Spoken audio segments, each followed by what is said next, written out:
संसारी प्राणी शांति चाहता है, शांति चाहता है। और मान लो समय ग्रीष्मकालीन चल रहा है, उस समय वह शांति प्राप्त करने के लिए अनेक प्रकार के वस्तुओं का इस्तेमाल करता है। उसको प्रसंग बनाते हुए आचार्य समंतभद्र स्वामी ने शीतलनाथ भगवान की स्तुति करते हुए विषय रखा है। बहुत अच्छा प्रसंग है वो। उनका ये कहना है,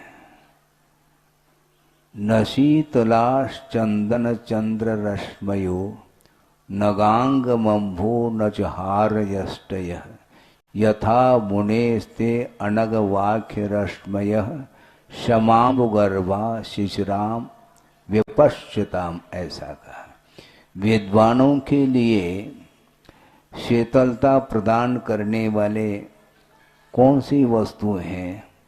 हे भगवान, आपके जो निर्दोष जो वचन रूपी किरणें हैं, जो कि जिसके अंदर समता रूपी जल का प्रवाह है, और वो सारे सारे विद्वानों के लिए शीतलता प्रदान करते हैं। इसलिए न शीतला चंदन चंद्र रश्मयः, चंदन का प्रयोग करता है संसारी प्राणी शीतलता प्राप्त करने के लिए, और चंद्रमा की चांदनी के नीचे बैठता है, उसके माध्यम से भी शीतलता का अनुभव करना चाहता है। और जो सुगंधित मालाएं हैं उनका भी उपयोग कर लेता है, और गंगा के जल का भी उपयोग कर लेता है। जलपान करके और स्नान आदि के माध्यम से अपनी गर्मी को शांत करना चाहता है, किंतु आचार्य कहते हैं ये शांति प्रदान करने वाले ये वस्तु नहीं है। वस्तुतः यदि शीतलता मिलती है तो भगवान आपके जो वचनों में जो शीतलता है वह अन्यत्र नहीं पा सकते हैं। ये उन्होंने रूपक बनाया है, बहुत अच्छा लगता है। लेकिन अच्छा लगना अलग वस्तु, किंतु उसका उपयोग कौन कितने परसेंटेज में कर रहा है। कल भी चर्चा चल रही थी कि आचार्यों ने जो संसारी प्राणी के हित के उद्देश्य को लेकर के दिव्य ध्वनि के आश्रित जो आगम आया है, उस आगम की रचना करते हुए 4 अनुयोग में विभाजित जो आगम है उसको लिख करके हम लोगों के बीच में छोड़ करके चले गए, किंतु उसको खोल करके पढ़ने की भावना जागृत नहीं होती। एक कैसा रूप बन रहा है, बार बार मैं चिंतन करता हूँ कि निरंतर वर्तमान का जो माहौल है, मैं ये नहीं कहना चाहता हूँ कि धर्म का ह्रास हो रहा है, लेकिन ह्रास नहीं होते हुए भी जितने परसेंटेज में उसमें वृद्धि होनी चाहिए वो देखने में नहीं आता। आकुलताएं इतनी हैं उसको देख करके आंख मींचने की इच्छा होती है। वो अपने आप में शांति का अनुभव नहीं करते। आकुलता। अभी आप लोग बैठ करके शांति से सुन रहे हैं, आपको कैसा लग रहा है? कोई शोरगुल नहीं है, और हमें शोरगुल पसंद नहीं। समस्या ये जा रही है। कोई दर्शन करने के लिए निषेध नहीं है। आप लोग दूर दूर से आए हैं, दर्शन की भावना है और करना चाहिए, किंतु व्यवस्थित ढंग से बिना शोरगुल किए, बिना आकुलता के, शांति के साथ जो दर्शन होता है वीतरागता का, और उसके माध्यम से भावों में बहुत उज्ज्वलता आती है। किंतु कितना भी कहें, किंतु प्रकृति परिवर्तित नहीं होती। संसारी प्राणी का नेचर इसी ढंग का है कि वह उसमें परिवर्तन उस भूमिका में नहीं आ सकता है। किंतु शालीनता थोड़ी बहुत रखेंगे तो उसके माध्यम से जो चाहो आपको वह चीज मिल सकती है, क्योंकि आत्माश्रित ही भाव है। और उन भावों को पवित्र बनाने के लिए ही देव, शास्त्र और गुरु का आलम्बन लिया जाता है और उसके माध्यम से पुण्य का संचय किया जाता है। इसलिए अनेक प्रकार के जो सांसारिक जो वस्तु हैं, जिनके माध्यम से संसारी प्राणी शीतलता का अनुभव करना चाहता है, किंतु आचार्यों का ये कहना है कि जिनेंद्र भगवान के द्वारा निश्रित जो वाणी है, उस वाणी के अनुरूप किसी में भी शीतलता नहीं पाई जाती, ऐसा उन्होंने कहा। क्योंकि उस वाणी में समता रूपी जल का प्रवाह है। क्षमाम्बु गर्भा कहा, उसके भीतर जिनेंद्र भगवान के वचनों में क्या समता भाव उसमें से झलक रहा है। और साम्य भाव के बिना कभी भी शांति मिल नहीं सकती। कि महाराज आप तो बहुत ऊंची बात कह रहे, ऊंची बात तो करेंगे ही, क्योंकि दुकान में बहुत सारी वैरायटी को लेकर के वस्तु हैं, किंतु जो महंगी वस्तु है उसकी तो गीत ज्यादा गाई जाती है। कोई भी व्यक्ति मान लो वस्त्र के, कपड़े के दुकान में पहुंच गया है तो अनेक प्रकार की वैरायटी है उसमें भी लट्ठा भी है और भी बहुत सारे फैकल्टी को लेकर के वस्त्र हैं। किंतु जो हाई क्वालिटी का जो होता है उसकी कीमत अलग होती है। सब में इसी प्रकार है। इसलिए आपकी भूमिका के अनुरूप में मैं कुछ कह दूं और कहने जा रहा हूं, क्योंकि श्रवण की भूमिका में अलग, चारित्र की भूमिका अलग बनती है। और जो श्रवण नहीं बना है, अनुवृत्ति भी नहीं बना है मान लो, फिर भी देव गुरु शास्त्र के प्रति समर्पण भाव है और वह समर्पण भाव को लेकर के आप लोग आए हैं। इसलिए आए हैं तो ग्राहक तो हैं, तो ग्राहक हैं तो कुछ ले करके वो जाएगा और ले करके जाने के लिए आए हैं। किंतु यहाँ पर जिस प्रकार आपके दुकान आदि में वस्तु मिलती हैं, खरीदने योग्य वस्तु, उस प्रकार यहाँ पर कोई भी खरीदने योग्य वस्तु नहीं है जो आपके लिए मैं दे दूं। साथ में लाए हैं क्या? थैला वगैरह लिया है जिसमें हम कुछ दे दें आपको? ऐसा कुछ नहीं है। कि वस्तुतः आत्मिक शांति को प्राप्त करने के लिए जिन कारणों के माध्यम से, जिन वस्तुओं के आलम्बन से हमें अशांति पैदा होती है, उन वस्तुओं को अपनी शक्ति के अनुरूप छोड़ने का प्रयास करना चाहिए। कल भी स्वाध्याय के दौरान एक बात निकली थी मध्याह्न में कि वस्तुतः त्याग किसको बोलते हैं, त्याग किसको बोलते हैं? महाराज देने का नाम त्याग है। नहीं, इसको नहीं बोलते हम। महाराज फिर किसको बोलते हैं?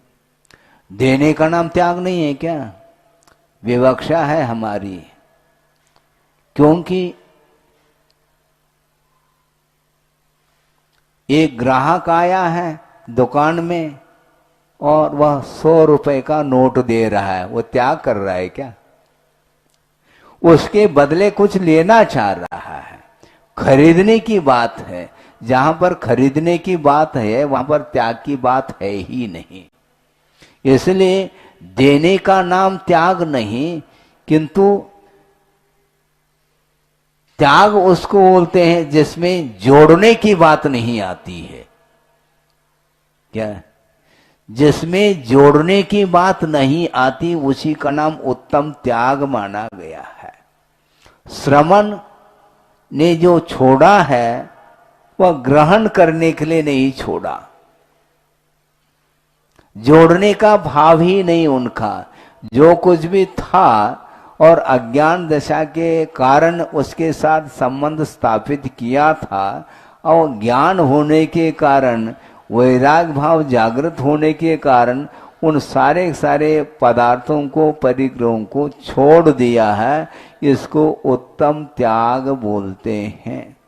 इसलिए जोड़ने की बात मत करो, छोड़ने की बात करो। हाँ।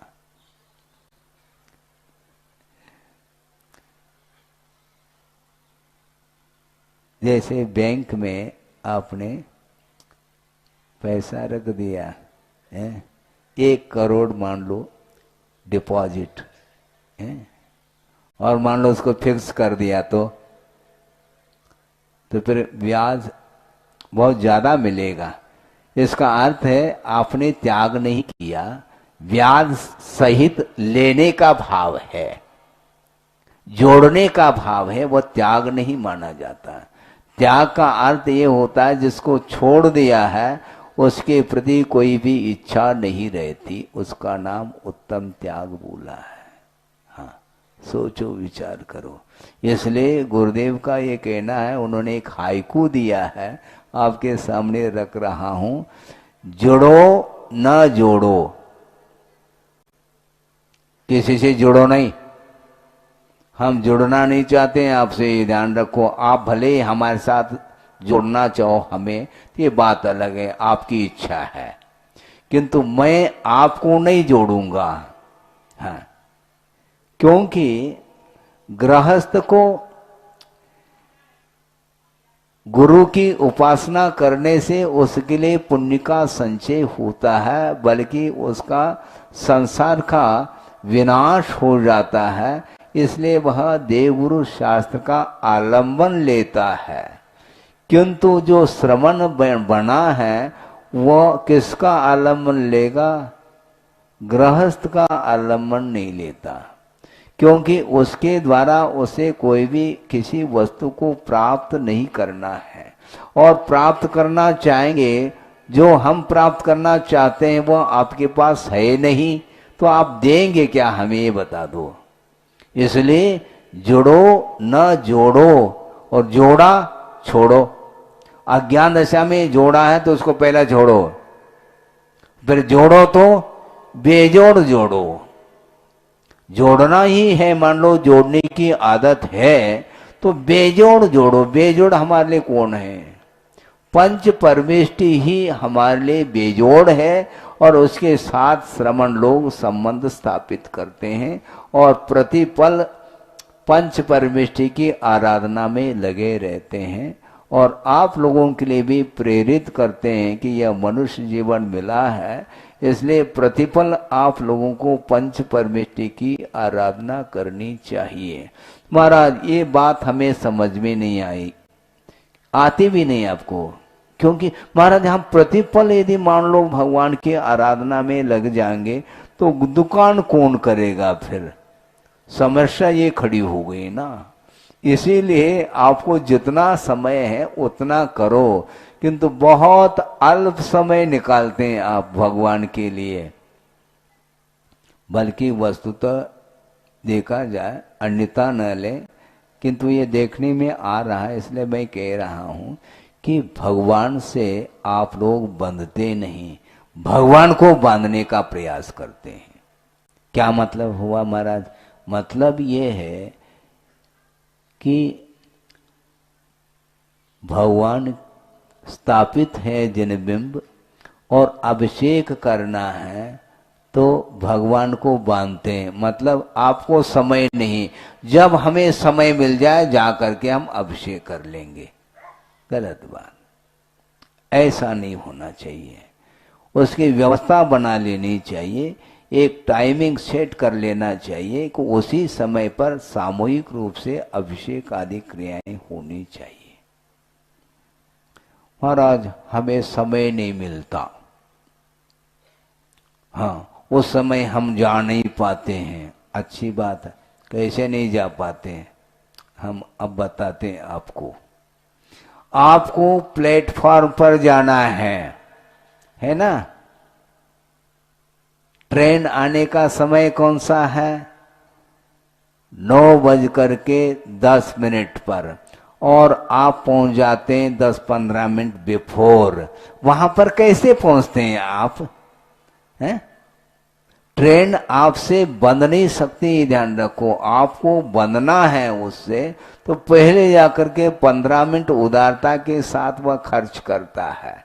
वहां जाकर के प्लेटफॉर्म पर वह भले ही पेपर आदि पढ़ता रहे, ये बात अलग है। और कोई भी यात्रीगण जाने वाले होते हैं, उनके बीच में बैठ करके 10-15 मिनट वह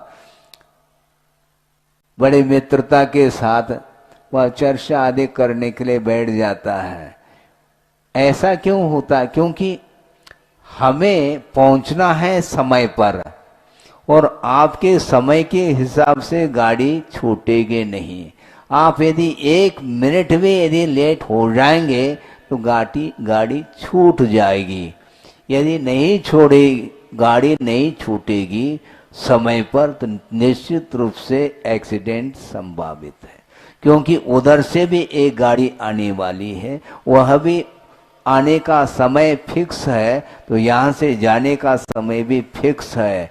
इस प्रकार जो है आप लोग सब व्यवहार करते हो, समय पर जा करके आप बैठ जाते हैं। इसी प्रकार मान लो इसमें और रिजर्वेशन कर लेते कि नहीं? हाँ, कर लेते महाराज, उसके बिना कहाँ यात्रा कैसे हो सकेगी हमारी? है? और रिजर्वेशन के साथ टिकट खरीद लेता। ये सब सुख सुविधा के साथ बिफोर कर रहा है। और इधर धार्मिक क्षेत्र में वह चाहे जब आकर के बैठ जाता और चाहे जब चला भी जाता है। समय पर आना भी चाहिए और समय के पूर्व जाना भी नहीं चाहिए, और बीच में उठ करके कई लोग चले जाते हैं, इसलिए पीछे बैठते हैं ताकि समय पर हम निकल जाए यहां से। ऐसा नहीं, धार्मिक क्षेत्र में बहुत अपने परिणामों को पवित्र बनाने का उद्देश्य यदि है, सब समय पर कार्यक्रम होना चाहिए। क्योंकि निराकुल भाव के साथ यदि आप प्रभु की आराधना नहीं करोगे तो जितने परसेंटेज में जिस क्वालिटी का पुण्य का संचय होना चाहिए वह नहीं हो पाएगा, पक्की बात है। क्योंकि आपका उपयोग किधर है? उपयोग किधर है? ऐसा भी हमने देखा कि एक व्यक्ति है, कोई भी हो, उसका नियम है, किसका? तत्वा सूत्र सुनने का, भक्तांबर सुनने का नियम है, और पूजन करने का नियम है। ठीक है, ये तीनों कार्य एक साथ हो रहे हैं। एक साथ कैसे महाराज? एक भक्तांबर पाठ कर रहा है, उसको वो सुन रहा है, और एक तरफ जो है तत्वासूत्र का पाठ करने के लिए बैठा, उसको भी वह सुन रहा है, और साथ में वह जल चंदन आदि वह चढ़ाता हुआ पूजन भी कर रहा है, और सामने वह अभिषेक भी देख रहा है। ये सारे सारे एक साथ काम कर रहा है और उसके नियम पल रहे हैं। गलत बात है। एक साथ आपका उपयोग 4 जगह जाएगा क्या? भक्तांबर का पाठ और तत्वार सूत्र का पाठ एक साथ कैसे सुनना चाहो आप? संभव नहीं है, ये ध्यान रखो। जैसे समझने के लिए आज वर्तमान में वह साधन कम मिलते हैं। पहले रेडियो चलते थे, अभी भी होंगे शायद मेरे ख्याल से, बहुत कम मात्रा में, क्योंकि मोबाइल का जमाना आ गया, टेलीविजन आदि का आ गया, उसके माध्यम से आप सारे सारे दृश्य और गीत आदि सुनते हैं। पहले जो रेडियो चलते थे उसमें थोड़ा वो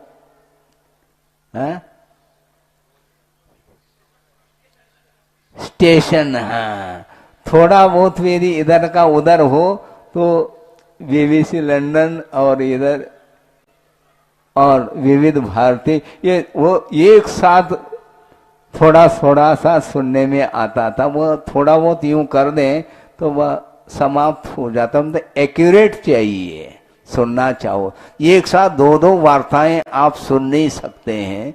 उसी प्रकार वो कैसे एक साथ सुन रहा है, हम ताजुब करते हैं। भक्तामर का भी पाठ सुन रहा है और तत्व सूत्र का, क्योंकि समय उतना ही उसके लिए और चार कार्य करना चाहता, क्योंकि इन सबको सुनेंगे तो पुण्य का संचय ज्यादा होगा।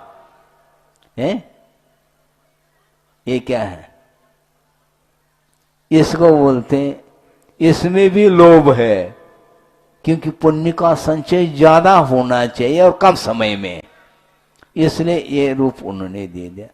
ऐसा नहीं है, एकाग्र चित्त हो करके एक आपको धार्मिक कार्य करना चाहिए। हमने पहले भी, जहां तक मुझे स्मरण है, कि प्रवचन आदि के दौरान, स्वाध्याय आदि के प्रसंग में कहा था, पुनः आपके सामने दोहराना चाहता हूं, वह ये है कि मान लो आप प्रभु के पूजन करने के लिए बैठे हैं, ठीक है, और पूजन संपन्न होने के बाद ही दूसरा कार्य हाथ में लेना चाहिए, उसके बीच में दूसरा कोई भी कार्य नहीं करना।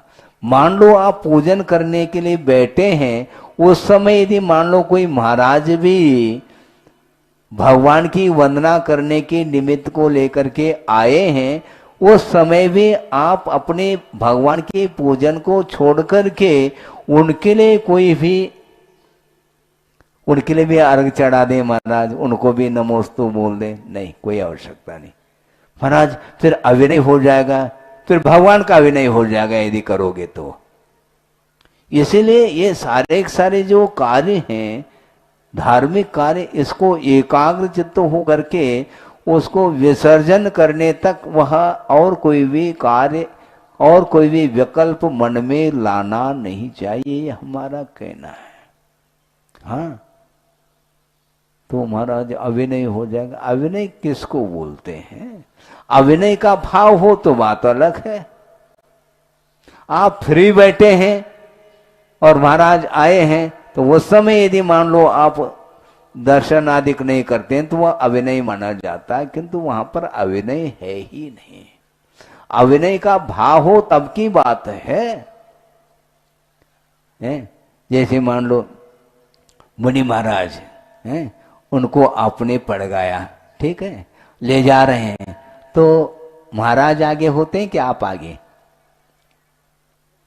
उत्तर दो। आइए महाराज, आइए महाराज, ऐसा कर करके वो आगे जा रहा है और श्रमण पीछे पीछे आ रहा है, तो श्रमण का अभिनय कर रहा है क्या वो? नहीं, क्योंकि मैं जाऊंगा तो कहां पर जाऊंगा, मुझे कोई ज्ञात थोड़ी है वहां पर क्योंकि आपको ज्ञात है कहां पर ले जाना है। और दूसरी बात है, आप विनीत होकर के उनके लिए कह रहे हैं हाथ जोड़ करके, आइए महाराज, आइए महाराज, इसी का नाम विनय है। महाराज पीछे चल रहे हैं, इसका अर्थ ये थोड़ी कि आप उनका अभिनय कर रहे हैं, अभिनय इसका नाम थोड़ी है। और दूसरी बात, मान लो 2 खंड का 3 खंड का मान लो कोई मंदिर है और तीनों खंडों में श्री जी विराजमान हैं, और ऊपर के खंड पर जा करके मान लो आपको वंदना के निमित्त से गए और वहां पर बैठ करके आप पूजन अर्चन कर रहे हैं, तो नीचे के मंजिल में जो विराजित प्रतिमा है उनका अभिनय कर रहे हैं क्या आप? नहीं, वो ऊपर पहुंच गए ना आप, वो नीचे हैं, आप उनसे ऊपर पहुंच गए। ऐसा नहीं होता क्या? इसका नाम अभिनय नहीं है, शक्य का ही अनुष्ठान किया जाता है, इसको बोलते हैं। अशक्य का अनुष्ठान हम कर ही नहीं सकते हैं। यदि इस प्रकार है तो आपको फ्लाइट से नहीं जाना चाहिए, क्योंकि बहुत ऊंचे पहुंच गए आप हैं, और मंदिर बहुत नीचे रह गया तो उसका अभिनय हो जाएगा। आप क्या कर लोगे? बोलो, छोड़ोगे? ऐसा नहीं होता। यथा योग्य विनय अनुनय करना चाहिए, ये कहा जा रहा है। इसलिए आप यदि पूजन अर्चन आदि कर रहे हैं, उस धार्मिक अनुष्ठान को छोड़ करके अन्य कोई भी कार्य जब तक विसर्जन ना हो, समापन न हो, तब तक अन्य कार्य हाथ में नहीं लेते। इसी को बोलते निराकुल भाव के साथ कार्य को संपन्न किया जाता है। और आज के तारीख में ये आधुनिक युग है, इसलिए आप पूजन करते समय भी आपके पास मोबाइल रखा हुआ है। हाँ, मोबाइल रखा है तो घंटी बज गई तो फिर देख लो, जिस प्रकार घंटी बजते ही पेपर समेट लेते हैं, पेपर लो जल्दी करो घंटी बज गई, तो उसी तरह घंटी बजते ही आप बहुत जल्दी समेटते हैं पूजन को शॉर्ट में। हाँ, अर्घम, क्योंकि अर्घ में तो वही आता है महाराज, उसमें भी तो 8 मंगल द्रव्य तो है, सब मिलाकर के तो दे रहे हैं हमें। ये सब क्या है? क्योंकि जाना है, ये आकुलता आपके अंदर चल रही है। इसलिए निराकुल भाव के साथ आप यदि आराधना करते हैं तो निश्चित रूप से उसका फल भी मिलेगा, बल्कि फल की इच्छा नहीं करनी चाहिए, ऐसा कहा है। बिना फल की इच्छा, यदि फल की इच्छा करना चाहो, फलम कौन सा? मोक्ष फल प्राप्त, ये मोक्ष फल की प्राप्ति के लिए फल कहा है। हमने बहुत पहले की बात है कि एक व्यक्ति ने फल के स्थान पर काली मिर्ची चढ़ा दी उसने। हमने सोचा बहुत बड़ा फल चढ़ाया तुमने और मोक्ष फल चाह रहे हैं। सोचो, विचार करो, इस प्रकार के भी होता है। ये आलोचना की बात नहीं, वो पूजन के योग्य जो बादाम हैं वह अलग ढंग के लाते हैं, जबकि अच्छी क्वालिटी का चढ़ाना चाहिए। हाँ, स्वयं के लिए तो अच्छी क्वालिटी का चढ़ाता है वो खाने के लिए, किंतु चढ़ाने के चावल अलग है, चढ़ाने के बादाम अलग है, आदि आदि, ये सब क्या, उसमें भी उसकी वृत्ति उन वस्तुओं के प्रति जो लोभ है वह छूट नहीं रहा है। और मन में ये भी भाव आ सकता है, ये सामग्री कहाँ जाएगी, ये अरे कहाँ जाएगी, तुमने चढ़ा दिया, उसकी चिंता नहीं करो। हाँ, उसकी वो क्यों छोड़ दिया उसको आपने, तो उसकी ओर क्यों दृष्टि नहीं। लेकिन तरह तरह के परिणाम आते हैं, बार बार उन्हीं को समेट देता है और दूसरे दिन पुनः उसी को चढ़ा देता है। ऐसा नहीं चढ़ाना है, ध्यान रखो। है, एक बार चढ़ा लिया, पुनः वापस उसको बोरी में भर करके दूसरे दिन। हाँ, ऐसा नहीं, एक बार चढ़ाने के बाद वह चढ़ाने योग्य नहीं है। नए सिरे से आप लोगों को द्रव्य लेकर के चढ़ाना चाहिए। ये सब इसलिए कहा जा रहा है कि धार्मिक अनुष्ठान करते समय भी विषयों की ओर दृष्टि संसारी प्राणी की रुकती नहीं, जाती ही रहती है। इसीलिए परसेंटेज के रूप में जो पुण्य का संचय होना चाहिए वो नहीं हो पाता। एक क्लास का पुण्य चाहिए। हाँ, तो उसी प्रकार के भाव भी चाहिए। एक क्लास का कोई भी पदार्थ आप खरीदना चाहते हो तो उसी क्वालिटी के अनुरूप आपको दाम देना पड़ेगा। नहीं है तो नहीं। फल रखे गए हैं, अनेक प्रकार के फल हैं। हाँ? थोड़ा बहुत पूरा सड़ा हुआ तो नहीं है, लेकिन एक साइड में कहीं मान लो सड़ा हुआ भी है तो उसको भी रखते हैं। उसकी दाम अलग है, उसका दाम अलग है। और एक क्लास के जो होते हैं वो बड़े बड़े फुल साइज के होते हैं। हाँ, बड़े बड़े रसदार होते हैं, उसकी गंध अलग है, सब कुछ। और हाथ नहीं लगाओ ऐसा बोलते हैं, हाथ लगाने से खराब हो जाता है, फिर सेकंड हैंड हो जाएगा वो। तो ये सब कुछ आप ध्यान रखते हैं क्या नहीं? तो अच्छे अच्छे क्वालिटी का यदि मान लो आप माल लेना चाहते हैं तो उसकी योग्य आपको कीमत चुकानी पड़ेगी।